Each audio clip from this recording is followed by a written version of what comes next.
And welcome back. Well, now a Pulitzer Prize-winning drama that asks the question, are you chasing a dream or just caught in a long con? In today's Art Beat with Ryan J, we're going to hear all about this production opening in just over a week in Milwaukee.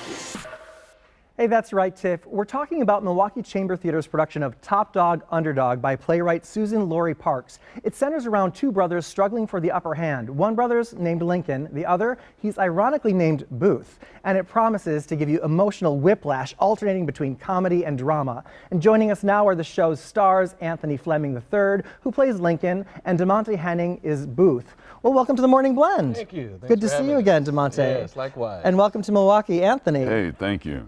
So you guys play brothers. There's a very specific form of chemistry for that type of relationship. How do you form that on stage? Well, I think for me, when I first read the script, I automatically saw my relationship between my brother and myself. So tapping into this character was so easy. And then, working alongside Anthony just made it even better. Suzan-Lori Parks has given us a great script. It's very poetic.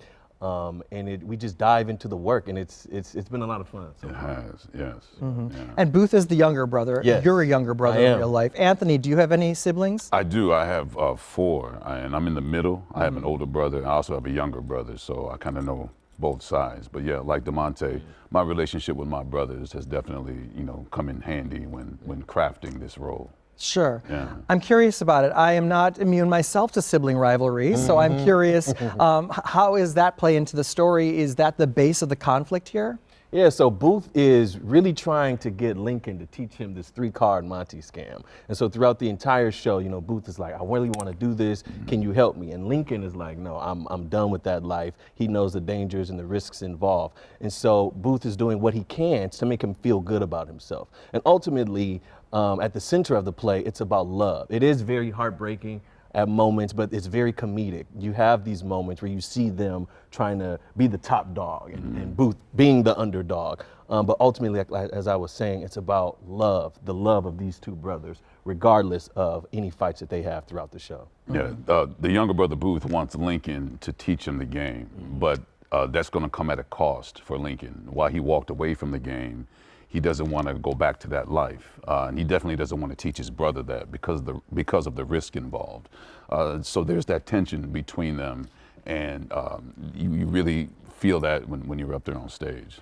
We sense some familial and childhood issues bubble up that kind of harken back to things? Yeah, absolutely. I mean, the relationship with their parents, I believe, is part of the reason why they have this drift between them, asking these questions. Well, why do you think mom did the things she did? Why do you think dad did the things she did? They have so many questions, and I think they're looking for completion as individuals. Who are we? And I think throughout the play, they discover each other. They discover themselves through each other. That's right. And it's just a two-person play. That's it, just the brothers. But the parents play a big role, even though they're not present.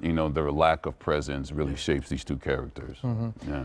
Dimonte, you are a star in Milwaukee. You do so much. I'm such a fan of your work. I saw you last on stage at Milwaukee Chamber Theatre in The Anarchists, which was mind-blowing entertainment. You also direct here and there and around. You did it at Milwaukee Chamber Theatre recently, The Mountaintop, and Clyde's, which was a standout favorite of mine this season.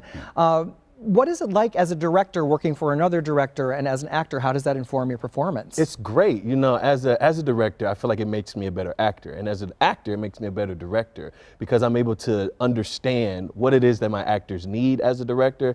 And as an actor, I'm able to understand, okay, this is what my director is looking for. I can understand their vision and how can I fit into it. So I love it.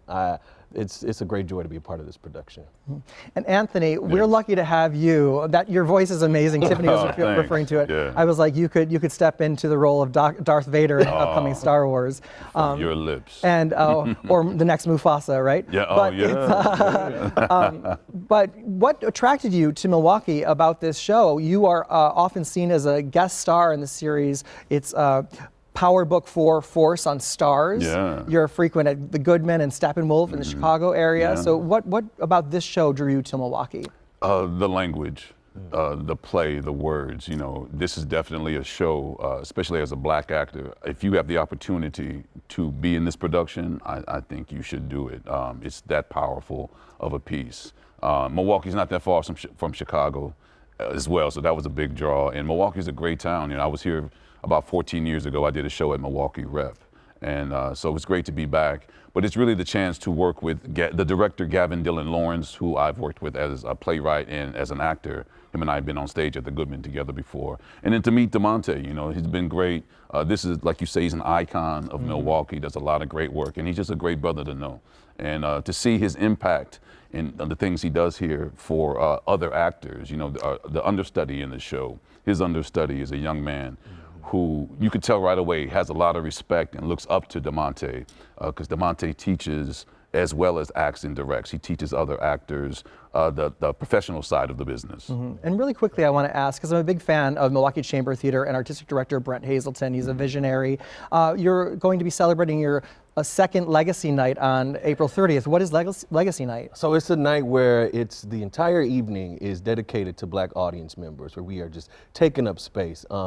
And so we invite all of the Black community to come out. It's on Wednesday, April 30th, and just enjoy this show, taking up space and reminding ourselves that we have a place in this city, we have a place in this theater, and we belong here. And I think what better way to do that than with this show written by Suzan-Lori Parks. You have my brother Anthony Fleming III, myself, Gavin Lawrence, and Milwaukee Chamber Theatre celebrating 50 years. It's going to be a beautiful evening, and so we hope everybody can come out and celebrate. I can't wait. I'm going to be there opening night. I'm very excited to see the both of you. I know the talent, and so I'm thrilled. I recommend you come out to see it too. Topdog Underdog is presented by Milwaukee Chamber Theatre. It opens Friday, April 25th and runs through May 11th at the Broadway Theater Center's Studio Theater.